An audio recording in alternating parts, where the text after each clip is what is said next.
The sound woke me up at exactly 3:12 in the morning. It wasn't loud. It was slow, a dragging noise, like something heavy being pulled across the floor beneath me. At first I thought it was a dream. Then I heard it again, scraping, slow, deliberate, and coming from directly under my bedroom. I sat up in bed and stared at the floor. My house was built in the 1940s. It had a crawl space underneath it, a dark hollow area between the ground and the wooden floor. I had lived in that house for almost 12 years and never once thought about what might be under there. Until that night, the sound came again. Scrape, then a dull thump, like something being set down. I held my breath. Then I heard something worse. Footsteps. Not inside the house. Under it. Slow movement in the crawl space. And that's when I realized something that made my stomach drop. Whatever was under my house was moving directly beneath my bedroom. I live in northern Ohio, in a small town surrounded by farmland and woods. Most of the houses here are old. Mine was built sometime around World War II. It's a simple one-story house with a small crawl space underneath it. You access it through a metal door outside near the back of the house. I had never opened it. Honestly, I never even thought about it. Until the night I heard someone moving under my floor. At first I told myself it had to be an animal. Maybe a raccoon or a stray dog. But the sounds didn't match that. Animals scurry. This was slow. Intentional. Like someone carefully trying not to make noise. And the worst part was that every few seconds the sound stopped completely. Like whoever was under there was listening. Listening for me. I grabbed my phone and checked the time again. 3:15 a.m. The dragging sound started again. This time it moved across the crawl space from under my bedroom toward the hallway. I slowly got out of bed and stepped into the hallway. The house was completely silent. But through the floor I could hear movement following me directly underneath. Step, pause, step, pause. Every time I moved, it moved too. That's when my whole body went cold. Someone wasn't just under my house. Someone was tracking where I walked. I walked into the kitchen. The sound followed directly beneath the floorboards. I stood there frozen. Then the sound stopped. For almost 30 seconds, nothing happened. Then 3 slow knocks echoed up through the floor. Knock, knock, knock, from directly beneath my feet. I ran out of the kitchen. I locked myself in my bedroom and called the police. They arrived about 20 minutes later. 2 officers. I told them everything. At first they assumed it was probably an animal in the crawl space. But when we went outside, something immediately made them change their minds. The crawl space door was open, wide open, and the small lock on it had been cut. One of the officers pulled out a flashlight and slowly opened the metal door. The crawl space was barely 2 feet tall. You had to crawl to move through it. The beam of light swept inside. Almost immediately the officer muttered something under his breath. Then he looked back at me. Someone's been living down here. There were blankets, food wrappers, plastic water bottles, and a small battery lantern. Someone had been staying under my house for who knows how long. But the worst thing they found was near the spot beneath my bedroom. There was a small pile of dirt and debris, and inside it were dozens of cigarette butts. The officer looked up at me and asked a question I still think about. "Do you smoke?" I shook my head. He nodded slowly. "Then whoever was down here has been sitting under your bedroom for a long time." They searched the entire crawl space. But whoever had been there was gone. They never found them. No fingerprints. No suspects. Nothing.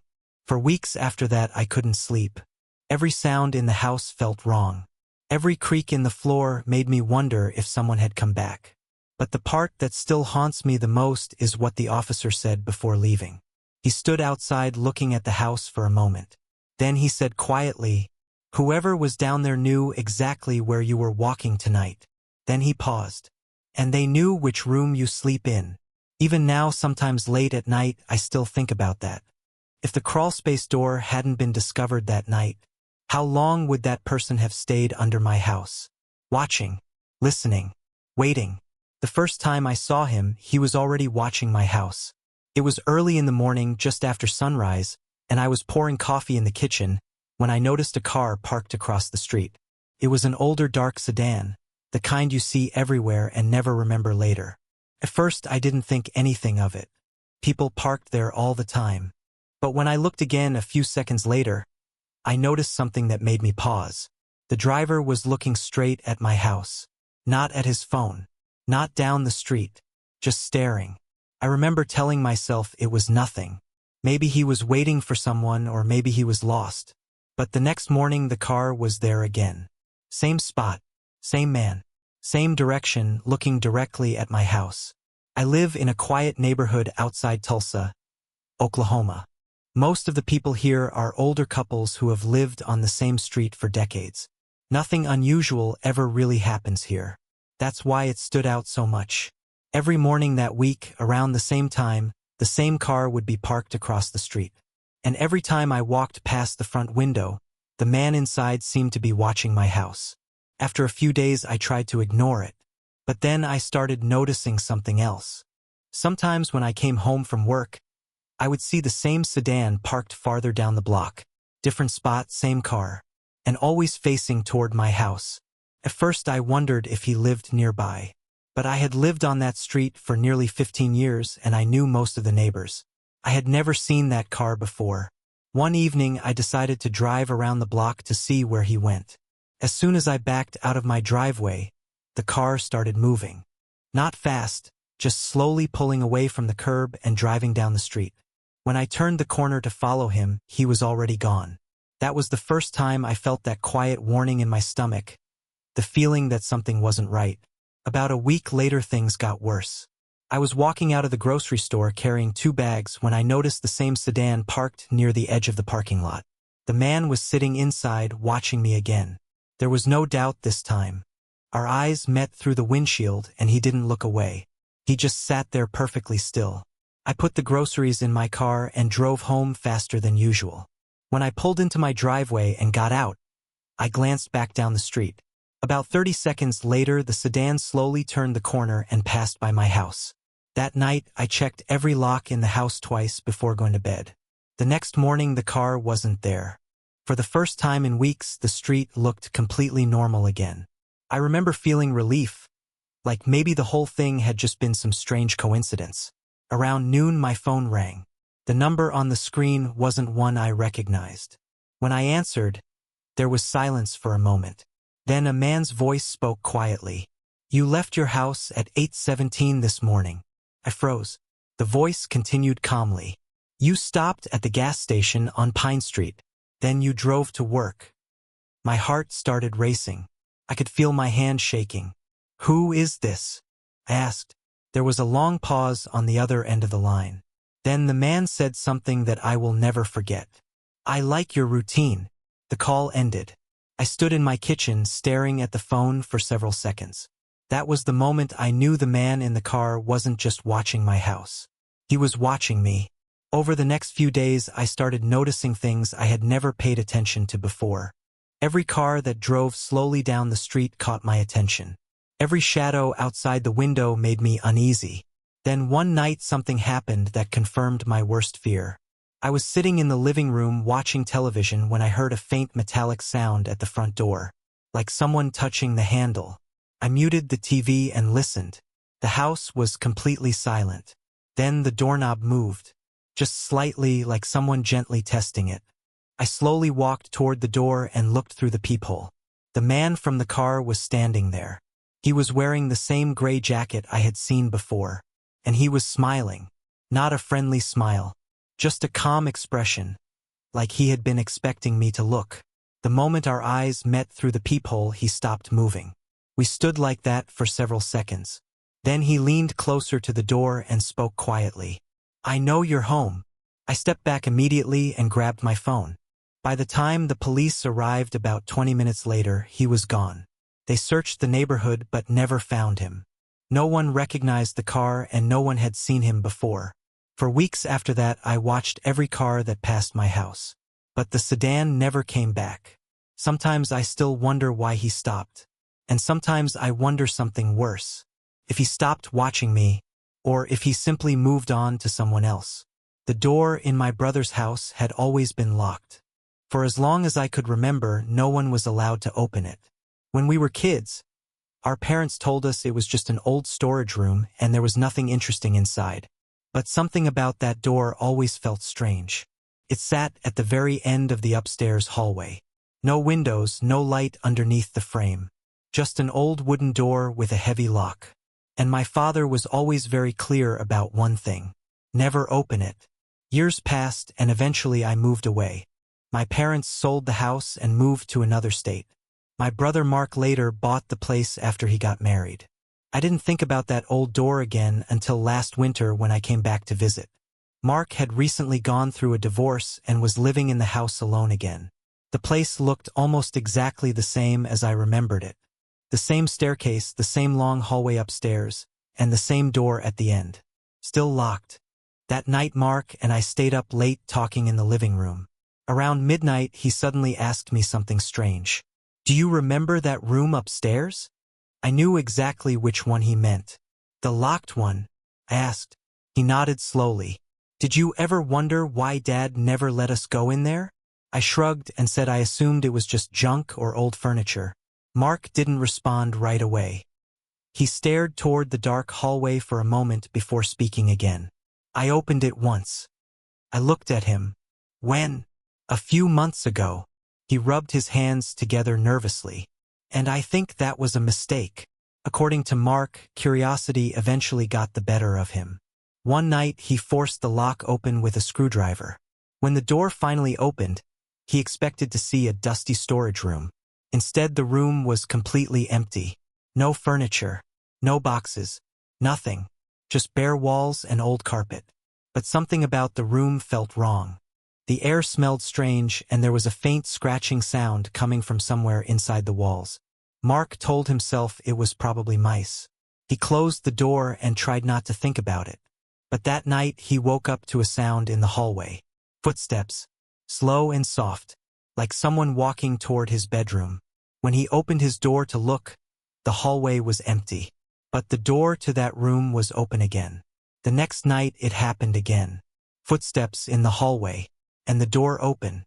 Even though he was sure he had closed it. Eventually he locked the door again. But the sounds didn't stop. Sometimes late at night he would hear scratching inside the walls. Other times it sounded like something gently tapping on the door from the inside. When Mark finished telling the story, the house had gone completely silent. Neither of us spoke for almost a minute. Then we heard it. 3 soft knocks. From upstairs. Knock, knock, knock. Mark and I looked at each other. Neither of us had gone upstairs. And the only thing up there was that room. We slowly walked up the stairs together. The hallway light flickered on. The door at the end of the hall was closed. But something was wrong. The handle was moving. Very slowly. Like someone on the other side was turning it. We stood frozen for several seconds. Then the handle stopped. Neither of us opened the door. The next morning Mark replaced the lock with a stronger one. Neither of us ever opened that room again. And even now when I visit that house, I still notice something strange. Late at night, when the house is completely quiet, you can sometimes hear slow scratching inside the walls near that door. Mark says it's probably just animals. But he still keeps that door locked. Just in case something inside it is trying to get out. The voicemail was only 12 seconds long. I didn't even notice it at first. My father had passed away 3 weeks earlier, and I was still in the process of going through his things. His phone had been sitting on the kitchen table the whole time, still plugged into the charger, like he had just stepped out of the room and might come back for it. Late one night, I finally decided to turn it on. Most of the messages were from family members, neighbors, or people from his church who had called after hearing the news. I was slowly scrolling through them when I noticed something strange. One message had arrived 2 nights ago, 2 weeks after he died. At first I assumed it was just a robocall or spam. But the voicemail icon showed that someone had actually left a message. I tapped it. The recording began with a few seconds of silence. Then I heard breathing. Slow, steady breathing. After a moment, a man's voice spoke quietly. "Hello." There was a pause. Then the voice spoke again. "Are you there?" I felt a chill run down my arms. The voice sounded exactly like my father. Not similar. Not close. Exactly the same. The same calm tone. The same slight rasp he had from years of smoking. Even the same way he dragged out the word "there" at the end of a sentence. I replayed the message 3 times. Each time it sounded the same. My father's voice, calling from his own phone. But the message had been left 2 weeks after he died. At first I convinced myself there had to be some kind of explanation.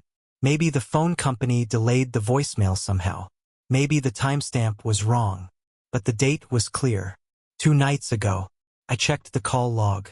There was an incoming call at 2:41 a.m. that same night. From a blocked number. And that call had produced the voicemail. I stared at the phone for a long time trying to think of some logical explanation. But something about the message bothered me in a way I couldn't explain. It wasn't just the voice. It was the tone. The way he said it. "Are you there?" Like he was talking to someone who was supposed to answer. The next morning I decided to call the phone company to see if there was some kind of error with the voicemail system. The woman on the line was polite but confused. According to their system, the voicemail had been recorded exactly when the timestamp said. 2 nights ago at 2:41 a.m. And it had been recorded from my father's phone. I told her that wasn't possible. The phone had been sitting on my kitchen table the entire time. She asked if anyone else might have had access to it. I told her no. Then she asked if the phone had ever left the house since my father passed. That question made me stop. Because the truth was, I wasn't completely sure. During the funeral and everything afterward, people had been coming and going constantly. Family members, friends, neighbors. The phone had just been sitting on the counter. Anyone could have picked it up. But that still didn't explain the voice. That night, I listened to the message again. This time I noticed something I hadn't caught before. Right before my father's voice spoke, there was another sound in the background. Very faint, like a door creaking open. And then footsteps. Slow footsteps. I turned the volume all the way up and played it again. Breathing. Then the creak. Then the footsteps. Then my father's voice saying, "Hello?" I suddenly had a horrible thought. What if the voicemail hadn't been recorded from my father's phone? What if someone had been standing in this house when the call happened? Using his voice. Or worse, answering the call. I checked every room in the house that night. Every closet. Every window. Everything was locked. Everything looked normal. But when I walked back into the kitchen, I noticed something that made my heart start racing. My father's phone was no longer on the table where I had left it. It was sitting on the counter, closer to the hallway. I stood there staring at it, trying to remember if I had moved it. Couldn't. Then the phone screen lit up. An incoming call. Blocked number. My hands started shaking as I watched it ring. I didn't answer. It rang 5 times. Then it stopped. A few seconds later, the voicemail icon appeared again. I didn't listen to it right away. I sat there for almost 10 minutes staring at the phone. Finally, I pressed play. The recording started. Breathing, just like before. Then a quiet voice spoke. My father's voice again. But this time the words were different. "Why didn't you answer?" I felt the room go cold. Then the voice said one more thing. Something that made my stomach drop. "I'm still here." The message ended. I grabbed my keys and left the house that night. I stayed at a friend's place until morning. The next day I went back to collect the rest of my things. Before leaving, I deleted every voicemail on my father's phone. All of them, except the first one. The one where he said, "Are you there?" I still have that message saved. And sometimes, when I listen to it late at night, I notice something strange. After the footsteps, after the breathing, right before my father's voice speaks, there's another sound, a second breath, like someone else, standing in the room.